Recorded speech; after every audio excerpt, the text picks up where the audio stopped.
Hello दोस्तों, नमस्कार। मैं बालापीर इलेक्ट्रॉनिक चैनल पर आप सभी दर्शकों का हार्दिक स्वागत करता हूं। दोस्तों, हमारे पास एक लोकल सीआरटी टीवी आया है रिपेयर के लिए और इसमें दोस्तों प्रॉब्लम है पावर सप्लाई का। दोस्तों, पावर बोर्ड से सप्लाई लाइन देने पर यहां पर जो पावर इंडिकेटर जलता है वह दोस्तों जलिए नहीं रहा है, और जब दोस्तों पावर इंडिकेटर जलेगा ही नहीं तो दोस्तों टीवी भी चालू नहीं होगा। तो हमारा टीवी भी दोस्तों चालू नहीं हो रहा है, यानी दोस्तों इसमें सप्लाई लाइन जा ही नहीं रहा है। यह आइकॉनिक का दोस्तों सीआरटी टीवी है, 14 इंच का सीआरटी टीवी है। इसमें चाइना किट दोस्तों लगा हुआ है। तो चलिए दोस्तों टीवी खोलकर आपको दिखाते हैं और कैसे इसको रिपेयर करेंगे, इसी के विषय में दोस्तों हम सीखेंगे। तो वीडियो में आगे बढ़ने से पहले दोस्तों मैं आपसे सादर प्रार्थना करता हूं कि अगर अभी तक हमारे चैनल को सब्सक्राइब नहीं किए हैं तो कृपया चैनल को सब्सक्राइब कर लें, साथ ही घंटी बटन को टच कर नोटिफिकेशन ऑल करें ताकि आपको नए वीडियो का मैसेज दोस्तों हमेशा मिलते रहे। तो चलिए दोस्तों टीवी खोल कर दिखाते हैं आपको। देखिए दोस्तों, हम टीवी तो खोल दिए हैं, ठीक है। इसमें चाइना किट भी लगा हुआ है। थोड़ा सा दोस्तों धूल मिट्टी है, इसको थोड़ा सा साफ कर लेते हैं। उसके बाद दोस्तों हम आपको फिर दिखाएंगे और चेक करके बताएंगे कि प्रॉब्लम कहाँ है, ठीक है। देखिए दोस्तों, हम इस किट को अच्छी तरह साफ सुथरा कर दिए हैं ब्रश मारकर, और दोस्तों इस किट में स्टैंड लगा हुआ था, स्टैंड भी खोल के हटा दिए हैं। इसमें दोस्तों हमारा प्रॉब्लम था कि पावर बोर्ड से सप्लाई लाइन देने पर टीवी का पावर इंडिकेटर नहीं जल रहा था और टीवी दोस्तों चालू नहीं हो रहा था, ठीक है।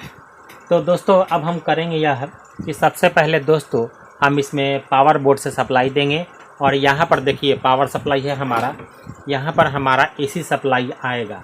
तो हम एसी सप्लाई यहाँ पर चेक करेंगे, ठीक है, कि हमारा एसी सप्लाई यहाँ पर आ रहा है कि नहीं आ रहा है। दोस्तों हाँ, अगर एसी सप्लाई हमारा यहाँ पर नहीं आएगा तो दोस्तों पावर सप्लाई हमारा काम नहीं करेगा, और यदि पावर बोर्ड से सप्लाई लाइन आ रहा है यहाँ, तब दोस्तों हमको पावर सप्लाई में फिर चेक करना पड़ेगा अच्छे ढंग से कि कौन सा पार्ट इसका खराब है, ठीक है।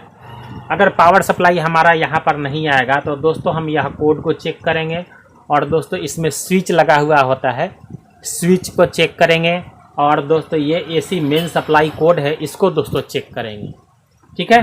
तो आइए दोस्तों सबसे पहले हम पावर देकर और दोस्तों एसी सप्लाई चेक कर लेते हैं। तो हम मीटर को एसी मोड में कर देते हैं, ठीक है, और यहाँ पर दोस्तों हमारा एसी सप्लाई आएगा, ठीक है। तो चलिए दोस्तों अब हम इसमें सप्लाई देते हैं। देखिएगा दोस्तों ध्यान से। दोस्तों हमने एसी सप्लाई दे दिया है, हम यहाँ पर एसी सप्लाई चेक करेंगे। तो देखिए हमारा यहाँ पर एसी सप्लाई आ ही नहीं रहा है। तो दोस्तों अगर एसी सप्लाई आएगा ही नहीं तो दोस्तों यह किट काम नहीं करेगा। तो अब हमको दोस्तों एसी मेन कोड और स्विच चेक करना है, ठीक है। तो इसको दोस्तों सीधा कर देते हैं, और यहाँ पर दोस्तों स्विच लगा हुआ। देखिए दोस्तों हमको प्रॉब्लम लगता है कि मिल गया।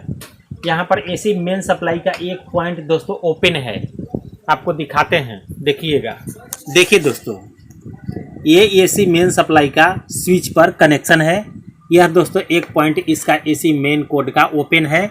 इसको दोस्तों यहाँ पर हमको सोल्डरिंग करना पड़ेगा, ठीक है। रखकर दोस्तों सोल्डरिंग कर देते हैं स्विच पर। उसके बाद दोस्तों सप्लाई देकर चेक करते हैं कि प्रॉब्लम हमारा सही हुआ कि नहीं, ठीक है। देखिए दोस्तों इस तार को स्विच पर हम रख कर सोल्डरिंग कर दिए हैं। ये सोल्डरिंग दोस्तों हमारा हो गया है, ठीक है। अब दोस्तों हम इसमें सप्लाई देकर चेक करेंगे कि टीवी हमारा चालू होता है कि नहीं, ठीक है। तो चलिए दोस्तों अब हम इसमें सप्लाई देते हैं। तो दोस्तों हम सप्लाई दे दिए हैं। देखिए हमारा पावर इंडिकेटर यहाँ पर यह जल चुका है टीवी में। ये देखिए हम यहाँ पर दोस्तों यह जल रहा है टीवी में, सामने शीशा में दोस्तों सामने आपको दिखा रहा है। ये स्क्रीन पर दोस्तों लाइट भी आ गया, देखिए, और कोना में दोस्तों ये भी लिखा हुआ ऑटो आ गया है, ठीक है। दोस्तों इसको DTS से कनेक्ट करेंगे तो दोस्तों पिक्चर वगैरह सब कुछ आ जाएगा। देखिए यहाँ पर यह हमारा LED पावर लाइट जल रहा है, ठीक है। तो दोस्तों यह टीवी पूरी तरह सही हो गया है, केवल दोस्तों इसमें ड्राई सोल्ड था। देखिए यहाँ पर भी दोस्तों यह पावर इंडिकेटर जल रहा है। दोस्तों यहाँ पर जो एसी सप्लाई आता है किट में, यहाँ पर एसी सप्लाई नहीं आ रहा था। अगर मान लीजिए कि एसी सप्लाई आ रहा है और आगे नहीं जा रहा है तो दोस्तों ये सब को दोस्तों चेक करते जाइए। आपको पावर में आपको बताते हैं कौन कौन सा पार्ट्स दोस्तों चेक करना है। तो दोस्तों सबसे पहले हम यहाँ पर एसी सप्लाई देखेंगे। अगर यहाँ पर एसी सप्लाई आ रहा है तो दोस्तों हम इस फ्यूज को चेक करेंगे। अगर यह फ्यूज दोस्तों ख़राब है तो दोस्तों आप यह VDR को चेक कीजिए। VDR दोस्तों शॉर्ट होने की वजह से फ्यूज ख़राब हो जाता है। उसके बाद दोस्तों ये लाइन ड्राइवर ट्रांसफार्मर है जिसको दोस्तों हम लोग AC कॉइल कहते हैं, इसको दोस्तों चेक कीजिए।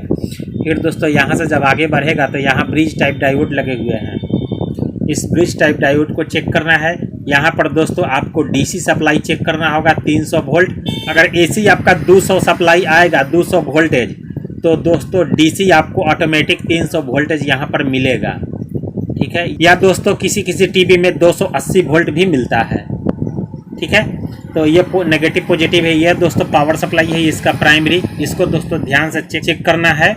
ये दोस्तों ये वाला सप्लाई दोस्तों पॉजिटिव सप्लाई देखिए ये आता है SMP ट्रांसफार्मर पर, और यहाँ से दोस्तों SMP ट्रांसफार्मर के जरिए दोस्तों सप्लाई यहाँ आता है और ये दोस्तों पहुँचता है हमारा STR पे, ठीक है। और नेगेटिव सप्लाई भी दोस्तों SMP ट्रांसफार्मर के जरिए दोस्तों जाता है। तो ये सब दोस्तों ध्यान से चेक कीजिएगा तो आपका टीवी दोस्तों रिपेयर हो जाएगा, ठीक है। तो इस वीडियो में दोस्तों बस इतना ही। तो मिलते हैं नेक्स्ट वीडियो में, तब तक के लिए दोस्तों आपको बहुत बहुत धन्यवाद। नमस्कार।